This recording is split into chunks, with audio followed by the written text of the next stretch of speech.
We're here at the Glenpool Convention Center for the 27th Annual Tulsa Indian Arts Festival, an entire weekend of Native American culture, storytelling, exhibitions, food, music, a little bit of everything for everyone out there. So follow us in. We're going to take a look at everything around and talk to some great people, a lot of artists showcasing their works.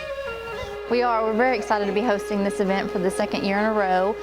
We would really like for it to be their home place from now on. It's a perfect location for them. We have about 40 artists here today, and it's a little bit more than last year's festival, so it has grown. Flute playing, exhibition dancing, and all kinds of other things going on. Of course, the Native American food is one of the big draws for the festival. The reason why the city built this building was for an economic development tool, and so we're very excited to have this festival every year because that draws in people who normally wouldn't come to Glenpool, not even just from outside cities, but also outside states as well. It is. It's a great honor to be the featured artist for the 26th Annual Tulsa Indian Art Festival. And what drove me to this festival is the quality of the artists that they bring in and the interest of the public, to be involved in Native history. And it's not just learning about history, it's a living art. It was a creative process throughout my life. I started, probably when I was about 5, drawing and being interested in putting materials together and just being creative. And I was encouraged by my family to do that. And later on in life, I found the interest of incorporating my history, my family history, in my art and expressing the interest of art. And as it progressed, it turned into, a way of life, a profession. So. Well, I've got 2 Grammy Award winners that will perform with my flutes on stage. One of them is Mickey Free. He's a 2-time Grammy Award winner. I've been doing this, it'll be 25 years in March, so it's good to know people. I started coming to this show probably 15 years ago as a customer. Came to it for years, even though I was doing art at other shows.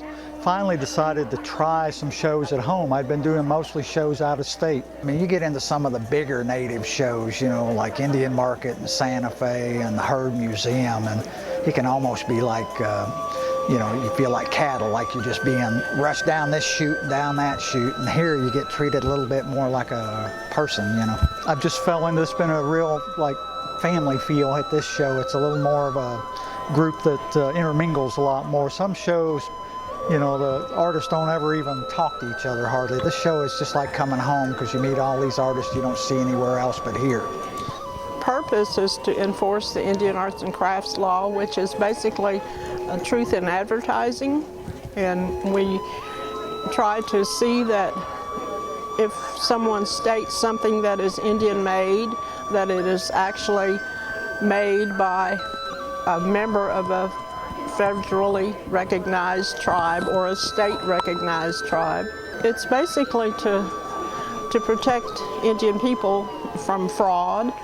Artisans, there are things that are imported that are not genuine, turquoise, or that's been treated. There are things that are stamped and mass produced, and then they're labeled as Indian made, and they are not at all. And so that's what we're about. I never imagined myself even coming anywhere near this kind of place, and it feels good to actually be a part of this, Hopefully it helps me in the future, get into a good school, and gives me a good way to put whatever I'm feeling down, and all that stuff. Just feels good. I'm glad to be able to come here to the art show. It's, a beautiful event, lots of great people sharing all of their artwork around us here, and I'm glad that what I do gets accepted as some form of art. I've been making and playing these flutes for 25 years.